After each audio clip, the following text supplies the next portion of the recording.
It was Halloween. And a lot of people are saying that they want Matt LaFleur to be just like the final girl in a horror movie. Don't think. Just run. What's up, everybody? Welcome to another episode of Lombardi Time Brews. I'm your host, John Delray. Today, obviously, going over Packers versus Lions, taking a look at all of the numbers, the injuries, the matchups, everything that may happen this coming Sunday. But first, just a couple reminders. One, the Green Bay Packers are going to be in their throwback uniforms for this game. The 50s version, not the all whites, not anything like that, but the 50s, the throwbacks, they're going to be in that on Sunday. And then also that this is a later game on Sunday. 3:25 technically is the kickoff. But don't forget, if you're in a state that it matters, daylight savings time there as well. So we're going to cover the injuries, the numbers, and how from the Packers side they may be able to tackle this juggernaut Detroit Lion team. So let's take a look first at the injuries. For the Detroit Lions, they've got two individuals who are out. One would be Josh Pascal, basically Aiden Hutchinson's replacement. Well, now he's out. Also out would be a linebacker who started 3 games for them, Malcolm Rodriguez. So I said on Wednesday during the live that I think the Packers' best chance offensively is to attack through the air, right? And not do the running scheme that a whole lot of people are saying. These two injuries here, Rodriguez and Pascal, they might make it a little easier to run the ball, maybe wanting a little bit more of a slugfest on Green Bay side, but we'll dive into the numbers. As for the Packers, I don't want to say fascinating, not even intriguing feels like the right word, but they got a bunch of injuries. Hopefully not too many that actually missed the game. But obviously, the big one, the franchise quarterback, Jordan Love, with his groin injury, he officially now is questionable. He has spent the last couple of days actually getting in limited practices. All signs, at least from what the reporters could see, seem to indicate that he was trending the right direction. Now, to be fair, to me, from what I've seen reported, from what Matt LaFleur has said, from what Love has said himself, it does seem as though he's going to give it a go. But I also would not be terribly shocked if the Green Bay Packers on Sunday, on a slippery field potentially, look at their star QB and go, groin injury, really, really high chance of re-injury, slippery field, bye week next week. Like, I wouldn't be shocked if they do decide to shut him down, but it looks as though right now that he's going to go. Then there's some others. I would be very surprised if Jair Alexander or Josh Myers actually played in this game. Then there's also Evan Williams. Now, Evan Williams, he's officially been declared out with his hamstring injury. Not surprising because they were probably not going to play a rookie who hadn't practiced all week anyway. So he got the out designation today. As for Myers and Alexander, though, per Bill Huber of Sports Illustrated, apparently before practice, Josh Myers was seen putting on his cleat, his socks, etc. with only one hand, not really being able to use that left wrist as of yet. And he got a doubtful tag. Really doesn't seem like he's going to go. As for Jair, he could go without practice, but it would be a surprise. We've played this game with Jair before. We've seen all of these injuries for Jair over the last couple of years. If he doesn't go in this game, then it's something only like 50% of the games he's actually appeared in over the last year and a half. So, we've seen this, and generally speaking with Jair, he does get in a couple practices before playing in a game. Now, he's a vet, highly accomplished. Could he? Sure, but I'm going to call it unlikely. So that means that we're probably going to be without Myers, Alexander, and then definitely Williams. As for how to kind of get around this, in terms of the secondary, I think the secondary is going to wind up being Stokes and Valentine, your boundary corners. Keyshawn Nixon moves back to the slot. Then you obviously got Xavier McKinney, and Javon Bullard moves back to safety with him. Then you probably also do like a practice squad call-up, a Kalen King, maybe Haddon, someone like that off the practice squad. And then maybe Aladapo is active for the first time to really get in there on the defense. Then as for the offensive line, let's say Josh Myers misses this game. Then I think you're looking at an offensive line of Rasheed Walker, Sean Ryan, Elton Jenkins at center, Jordan Morgan at right guard, and Zach Tom. That's basically the line that they rolled out when Josh Myers had to miss a couple days of training camp. It's the line that they rolled out when Myers had to leave the Arizona game early. So I really think that that's the way that it's going to go. With Jenkins making the line calls, with Ryan, the way he's been playing, Morgan looking promising in his limited snaps, paired with a starter at defensive end out for Detroit, and a whole bunch of front seven injuries for Detroit. It goes past just that one starter. Still got to feel pretty good about the offensive line here. Cannot say the same about that backup secondary, especially against one of the top scoring offenses in the league, no matter what the weather is. But speaking of the weather, I don't normally cover this in pregame, but it could actually have some impact here because I'm not sure it's as big a deal as some are saying, but it is supposed to be low 50s for kickoff, quite possibly rain, a slippery field. And this is somehow, it is week 9. And yet this is their first for the Detroit Lions. First game outside. You know, the way that the game was meant to be played outside. Well, this is the first time Detroit's actually going to do it this year. And Jared Goff, he's got significantly worse numbers outside than he does inside. We will get back to that. So let's talk about who are these Detroit Lions. So they're 6-1. Their lone loss came in week 2 against the Tampa Bay Buccaneers. Other than that, they've rattled off wins against the Rams, Cardinals, Seahawks, Cowboys, Vikings, and Titans. In 3 of those 6 wins, they've put up over 40 points. They are undefeated on the road. Now, Aiden Hutchinson, massive loss for this defense. And their defense does look different since he went out. He was on track to very realistically be the defensive player of the year. And yet, in spite of that injury, this is unequivocally one of the best teams in the NFL. So let's take a look at their depth chart. This is, of course, per ESPN. You got Jared Goff playing out of his mind at QB right now. Then you got a two-headed monster at running back in David Montgomery and Jahmyr Gibbs. And then at wide receiver, Amon-Ra St. Brown, predominantly going to be playing, like he does play a lot of slot stuff, so I'd say predominantly he's going to go there, especially if they get like Nixon versus Brown there. But then you've got Patrick mixed in, Jameson Williams, he's still suspended. They do have some quality depth with Khalif Raymond as well. So it's overall, the loss of Williams does kind of sting the depth a little. Still not at all bad wide receiver group. And don't forget, I know he hasn't been productive this year, but Laporte pretty dang good at tight end. Then looking at the offensive line, this is absolutely one of the best offensive lines in football. Taylor Decker, he's been limited in practice a bit, so he's going to go. Graham Glasgow at left guard, Frank Ragnow at center, Kevin Zeitler right guard, and then one of the best in the league, unequivocally, Penei Sewell at right tackle.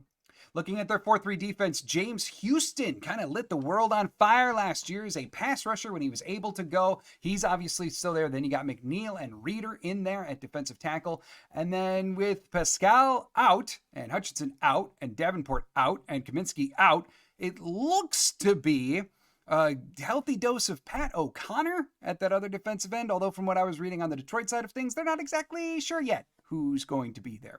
Moving on to linebacker, you've got the incredibly sure Jack Campbell, Alex Anzalone, and then you got Malcolm Rodriguez, who's out. The belief seems to be, from what I was reading, that Jalen Reeves-Maybin, who's had some pretty up and down performances, slide right back into that starting role with Rodriguez out, although that wasn't confirmed from what I saw.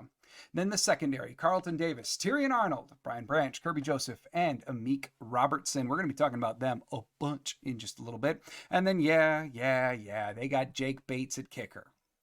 Would have been nice if Green Bay could have had Jake Bates at kicker just a while back, but it's not what we're here for. All right, so moving on to the rest. How about these Detroit Lions, where they rank? Well, in terms of run defense rankings, this is just over the last 3 weeks. We're now far enough into the year where really just the trends matter. So over the last 3 weeks, they are 15th in the NFL, giving up 116.7 yards per game on the ground. That's a lot different. If you go over the whole season, they're top 10. Last 3, 15th. And then attempts, they get run on the 7th fewest attempts in football over the last 3 weeks. Pass defense rankings, 233.3 yards given up through the air. That's good for 22nd in the NFL, 10th most in the NFL. Teams are actively trying to pass on Detroit. Now, you could absolutely argue that context matters here, and maybe teams are throwing a bunch because Detroit's up a lot in every game. Yeah, that's reasonable. There seems to be some truth to that. On the season, they are 8th in the NFL, giving up only 19.1 points per game. And their red zone defense is 9th in the NFL, giving up only 47% of red zone drives turning into touchdowns. Last week, Green Bay went against the worst red zone defense in the NFL and had problems scoring touchdowns at times. Now they're going against a top 10 This is a trend that doesn't go in Green Bay's way in this game. Then on offense, over their last 3 weeks, their running offense, 164 yards per game on the ground, good for 7th in the NFL. And they're actually outrushing their attempts because they're tied for 13th in terms of rush attempts over the same span. So that's obviously good for Detroit. In terms of passing, again, they're outdoing their attempts. 205.3 yards through the air every game, good for 22nd in the NFL, but attempts 31st. They are running the ball a lot. Then, in terms of some season stats offensively, 33.4 points per game. That's first in the NFL. Red zone ranking, 65% of their red zone drives wind up being touchdowns for Detroit, 7th in the NFL. In terms of turnover margin, they are a positive 1.4 per game. That is tops in the NFL. They have dethroned Green Bay in that way. In terms of penalties, 7.1 per game called on them, 23rd in the NFL, right around where Green Bay is. And then sacks given up. Jared Goff gets sacked 2.6 times per game, 17th in the NFL. So, how do the Green Bay Packers attack this Lions defense? Good question. Hutchinson is gone. That obviously does mean a lot here, right? Like we can say that for sure. And over the season, they do rank really high against the run. But as a lot of other people are pointing out over the course of this week, they're not nearly as successful against the run with Hutchinson out. In the 2 games that Hutchinson hasn't played, Aaron Jones ran for 14 carries, 93 yards, and a touchdown. Last week against the Titans, Tony Pollard was able to get 20 carries for 94 yards and a touchdown against them. Now, at least with last week, if you want to argue, because they only beat Minnesota by 2, they walloped Tennessee. They put up over 50 against Tennessee last week. So if you want to say that like Detroit's defense was playing really far back, I certainly hear the argument. But nonetheless, the stats are what they are. And over the last 2 games, teams have had much better success running against them than any of the games prior. And so what's interesting when you break down those numbers a little bit more, when you look at Tony Pollard for Tennessee, most of his success, like his directional success, came when going to the right side and running zone. 13 of his 20 carries were zone, 7 were gap. For Aaron Jones, most of his success came up the middle left. And again, more zone than gap. So one runner to the right, the other one middle left. The constant for both, though, was more zone than gap. And overall, that should bode at least fairly well for the Packers and Josh Jacobs, who actually is running more zone than gap. When they signed him, and based upon his entire career to this point, we were all saying, like, well, they're going to switch to more gap. They're still running more zone than gap, although granted by much smaller margins than we see Pollard and Jones do it. So they should be able to run the ball at least with some success, considering how well the Packers are running.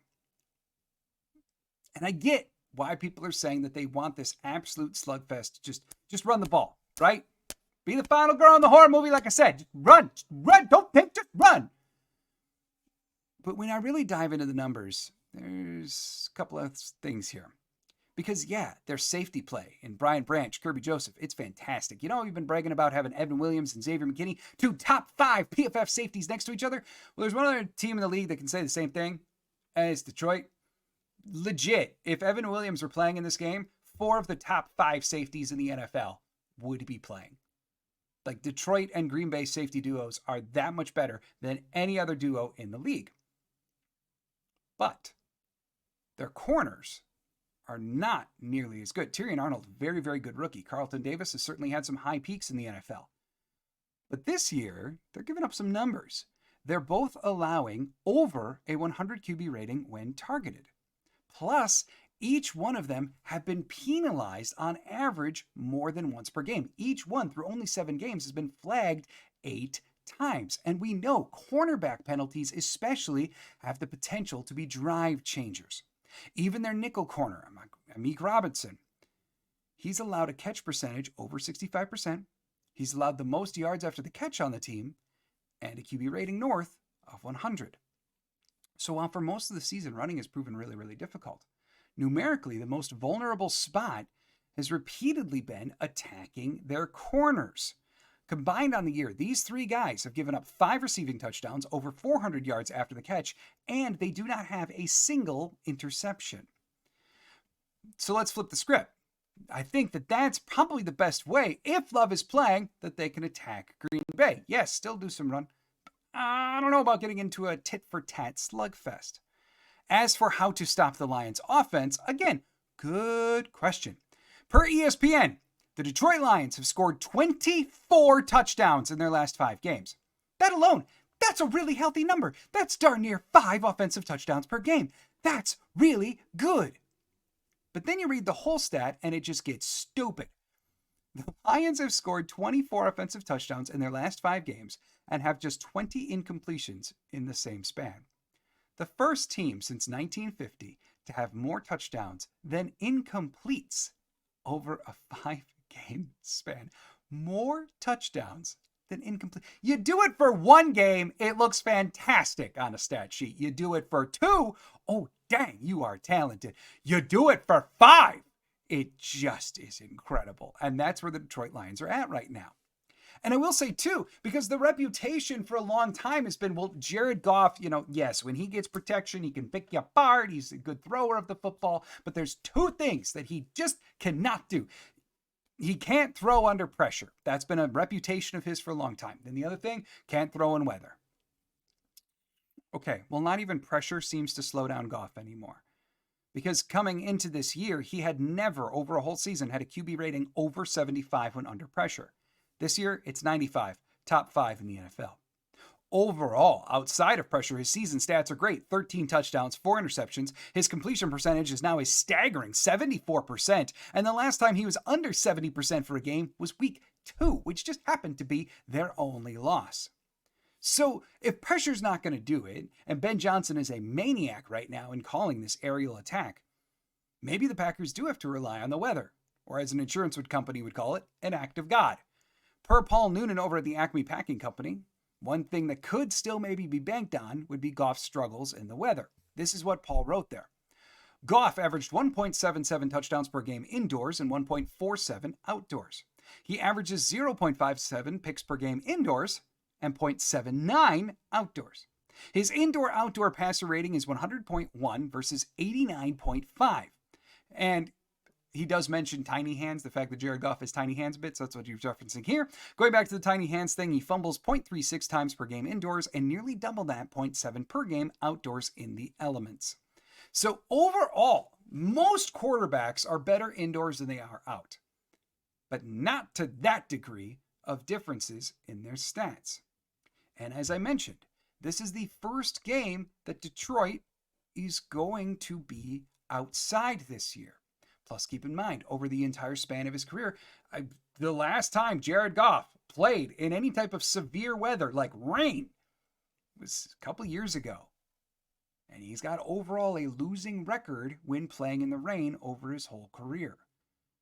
So I hate to sit here and say that, like, the greatest chance of success maybe relies on something that the Packers can't do. It might be weather. It actually might in this game. But the thing with the Lions, they don't really even need Goff to win. And that's kind of what's so scary about facing them. See, last week they put up over 50 points. Jared Goff threw for a whopping 85 yards. Yeah, not 185, not 285, not 385. 85, like 085. 85 yards, and they put up over 50 points. So, seems like, let's just assume, let's take the weather out of it. It seems like the best way to stop Jared Goff is actually to clog up the middle. He's thrown 4 interceptions on the year. 3 of them have been between 10 and 19 yards and in the dead middle of the field.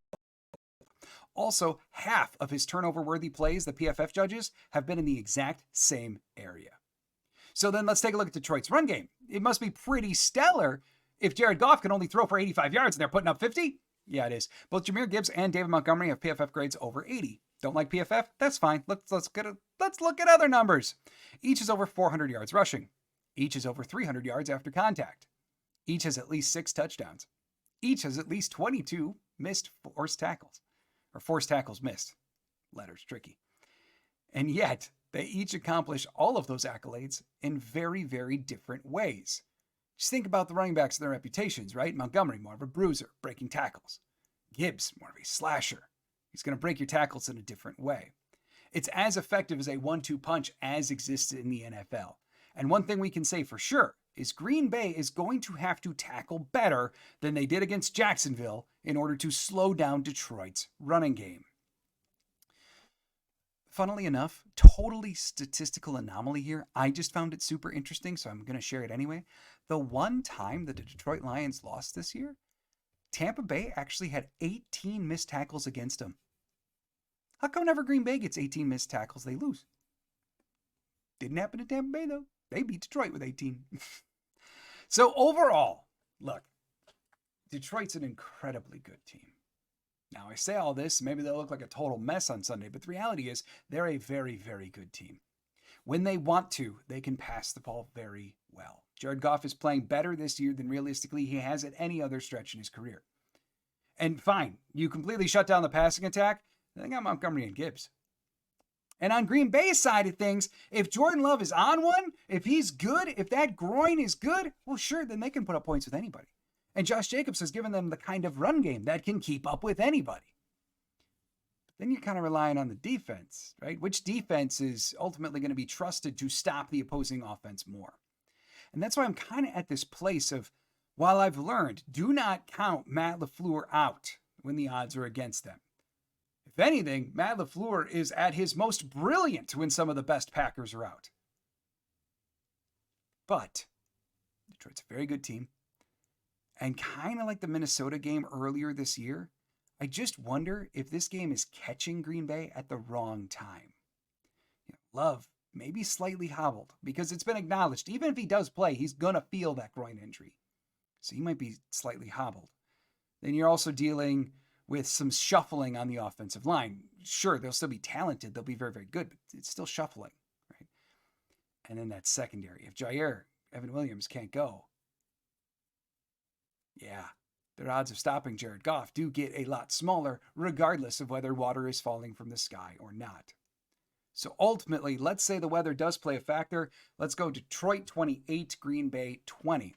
I do like Green Bay matching up against Detroit. Don't get me wrong.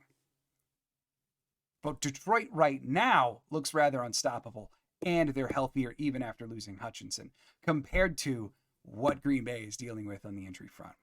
So I got to give the nod to Detroit. Thank you so much for joining me here. Don't forget, watch party on Sunday. Claudia and I will be here for the whole game. It is a late start. Don't forget daylight savings time too. But we'll be here to check out Packers versus Lions in the throwback jerseys for Green Bay. Hope everybody has a great weekend. And as always, go Pack Go.